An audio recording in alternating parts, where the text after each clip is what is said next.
In a galaxy far, far away, Star Wars Battlefront Collections promised to deliver the ultimate Star Wars gaming experience. But did it live up to the hype? Star Wars Battlefront Collections promised epic multiplayer battles across iconic Star Wars locations such as Coruscant, Dagobah, Bespin, Naboo, and much more. Playable heroes such as Obi-Wan Kenobi and Luke Skywalker go up against Darth Vader, the Emperor, and Anakin Skywalker. Yeah, you get to play Anakin as a villain. It's pretty epic. But unfortunately, what players got was one of the most disappointing launches in gaming history. When this game launched, multiple issues such as rubber banding, unregistered shots, glitchy maps, and dropped connections, the multiplayer experience was plagued with technical issues that made it nearly impossible to enjoy. These issues plagued every battle, turning what should have been thrilling engagements into frustrating endeavors. No one in their right mind wanted to play multiplayer in this state. If you can't enjoy the product, then what's the point of playing? It makes sense why multiplayer was dead at the time. Lobbies were empty and everyone moved on. This left the fan base disappointed with what was brought to the table. But like I said before, all of these issues were pre-patched. After the overwhelming feedback and negative reviews this game received, Aspyr released a day one patch to fix a lot of these issues. So you're probably wondering, since this game came out, what's the current state of the game? Well, some of the issues are fixed, lagging isn't as bad, and you can get through some matches hitting a few more enemies. This makes the multiplayer experience a bit more enjoyable, but work still needs to be done. So experience more patches in the near future. And if you're hoping to find solace in the game's story mode, you'd be sorely disappointed. Before the patch, many cutscenes were missing, leaving players confused and disconnected from the narrative. Now, this has been fixed with the recent patch, which is great news, but I still feel like this needs to be talked about. One of the best story modes in Star Wars was ruined at the time due to these missed cutscenes. The cutscenes are important to the narrative because it helps the player understand the story. It adds to the single player experience, yet these were missing from the game. I'm glad this issue is fixed, but to release the game without any cutscenes from the campaign is absolutely unacceptable. But it's not all bad news.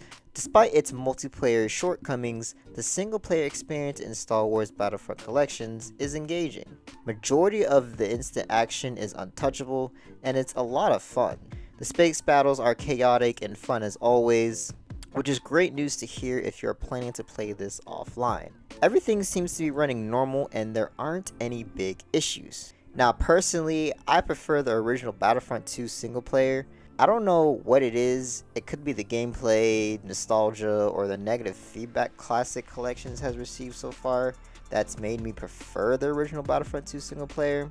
Yeah, I get it. It's a little crazy, but I mean, both of these games are still the same, and it's just my personal preference. So whether you're piloting an X-Wing through space or leading a ground assault on Endor, the single player experience offers moments of true Star Wars magic.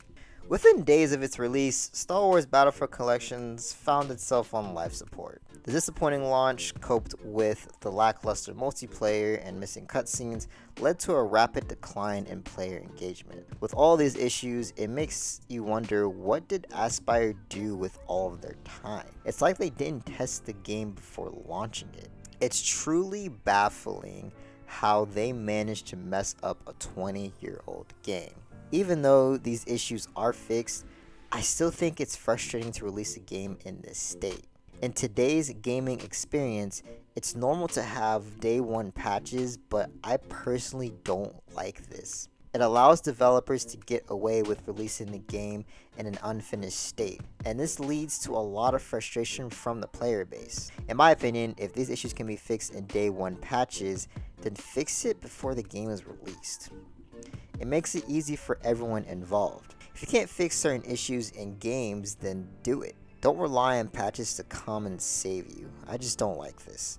With EA's Battlefront release and now this, the Battlefront franchise and the fan base deserve so much better. It's disappointing because, in my opinion, the future of Battlefront gaming is unclear. I don't know who else is going to pick up this franchise if this doesn't last.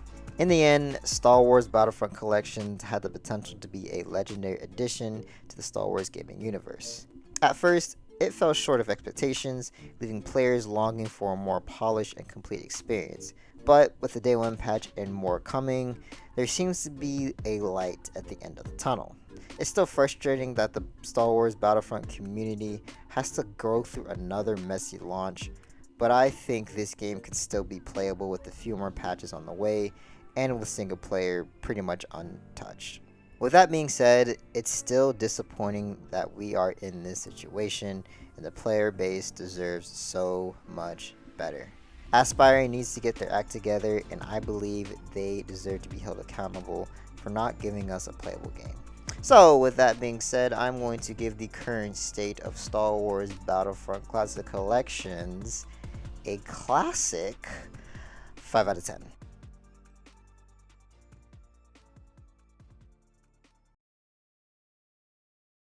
Thank you guys for watching my video. If you enjoyed the video, please leave it a like. Comment down below what you think the future of classic collections is. Do you think this game is going to survive and it's going to have some big revival like EA's Battlefront? Or do you think it's already dead and there's nothing that can be done at this point? I usually don't make videos like this. This is my first video game review. I've been meaning to make a video game review, didn't know which game to do, so I finally landed on this one. I'm gonna make more videos on video games. Right now I'm playing through Arkham Asylum, which is awesome, by the way. If you have not played Arkham Asylum, please do. This game is incredible. I was thinking about doing a review once I'm done with the game, but I might just make a video on it right now or pretty soon because it's really cool and I have to talk about it. I was also thinking about doing a Lego Star Wars Skywalker Saga video. I've been replaying that and it's a lot of fun. Very kiddish of course, but I still enjoy it a lot. So yeah, I was gonna go back and revisit that game and give my thoughts. So yeah, this is new for me. So if you're new, I usually don't do this. I usually review movies and TV shows, so if you want to check that out, please do. Or, you know, I don't want to beg you to do it. If you don't want to do it, that's fine. But, you know, up to you. You have free will. So yeah. If you guys liked the video and you like my other videos, please subscribe. And yeah, I will see you guys next time. Bye-bye.